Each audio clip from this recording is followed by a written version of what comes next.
Môi lùng môi Mizoram Baptist cầu sân biếc in anh hay ni chuộc mẹ cả môi em ấy ni cả lùng môi cầu sân nè biếc in à hồn gần mình mẹ cái này khi ni chuộc ni thar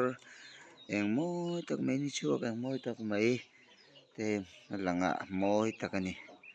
cái hiệp của mình đẹp ni nhỉ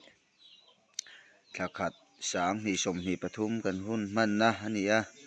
lalpa suai na ompui na wangin elai huna te thar duom tak te kan mang me kani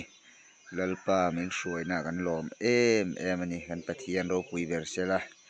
ei dung moi baptist ko san bekin khan ya a khua a kho chung in tlem te kan lo tilang veang hei hi dung moi khua ni hei khu kam ma chi mi hemi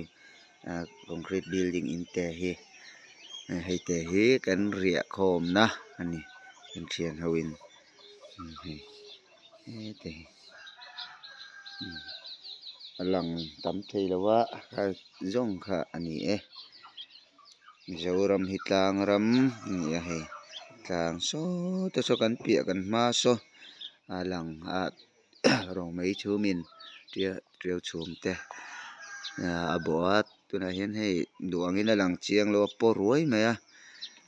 tlang ram Mizoram tlang ram a mawi em ni hetian thlir hian hei talaka te chuan a chiang vak lo hi baptist ko san biakin khani helai hmunah hian Christmas kum thar kan hmang ani Christmas tak chu kan hmang lo kum thar kan hmang jawk ani ni chuak khi mawi em ani kha lung mawi kan hun man na hriat reng na tan hei hi ka lo la ve ani